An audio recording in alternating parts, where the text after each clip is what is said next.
The Ship in the Sand. Welcome to the Ghostly Chronicles.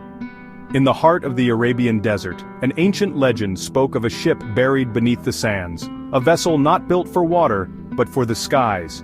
Driven by whispers of treasure and glory, adventurer Layla Hassan led a small team of archaeologists to an uncharted section of dunes where strange magnetic disturbances had been detected.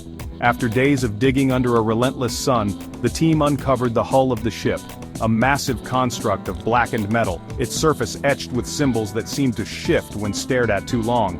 The hull was smooth, cold to the touch, and seemed impervious to rust despite its apparent age. Layla's heart raced as they unearthed an entrance hatch. This isn't a ship. It's something else. Something not human. It's a tomb. And tombs mean relics, treasure. Let's go. Inside, the air was unnaturally cold. The corridors of the ship stretched endlessly, illuminated by a dim greenish glow emanating from the walls. The team's footsteps echoed ominously as they ventured deeper, their flashlights barely piercing the darkness. Strange carvings lined the walls, depictions of humanoid figures kneeling before towering insect-like creatures with elongated limbs and bulbous heads. This is wrong. We should leave. But Layla pressed on, her greed outweighing her fear. Eventually they reached a vast chamber at the center of the ship. In the middle stood a pedestal, holding a crystal-like orb that pulsed faintly, almost as if it were alive. It's beautiful. Don't touch it. Ignoring him, Layla reached out and lifted the orb. For a moment, nothing happened. Then, the entire ship shuddered, and a deafening hum filled the air. The walls came alive with flickering lights, and the carvings of the insect-like creatures began to shift, their eyes glowing with an unnatural light. Run! But the exit corridor was no longer where they'd entered. The ship's layout was shifting, twisting, trapping them inside. From the shadows, a low clicking sound echoed, a rhythmic, predatory noise that seemed to come from all directions at once.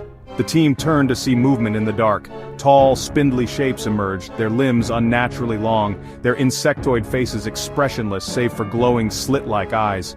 They moved with unnatural speed, their clicking growing louder as they advanced.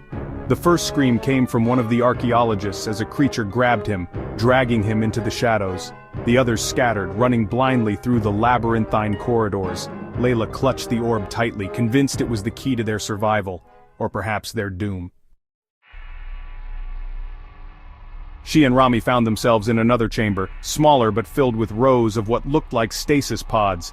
Inside each pod was a figure, humanoid but grotesquely twisted, their features a horrifying blend of man and insect. One of the pods cracked open with a hiss, and the figure inside twitched, its lidless eyes fixing on them. Layla, put it back. No, this is what we came for. Before she could finish, the orb in her hands began to glow brighter, its light searing her skin. She screamed, dropping it, and the orb shattered into countless shards. The ship groaned as if alive, and the creature's clicking reached a fever pitch. The stasis pods opened one by one, and the figures inside began to emerge. Their movements were jerky at first but quickly became fluid, predatory. We're out of time. They ran, the corridors shifting and folding around them. Somehow they found themselves back at the hatch they'd entered through. The desert wind whipped inside as they scrambled out, tumbling onto the sand. Behind them, the ship's glowing green lights dimmed and the creatures halted at the threshold, unable or unwilling to step outside. For a moment it was silent. Then the sand beneath the ship began to ripple and sink. The entire vessel descended back into the earth, leaving no trace of its existence. It's gone. But Rami pointed to the horizon. In the distance, other dunes began to shift, as if something massive was moving beneath them. The clicking sound returned, louder and closer. The ship wasn't alone. As the sun dipped below the horizon, the clicking surrounded them, and they realized the desert itself had become their tomb. Title: Please like, share and subscribe.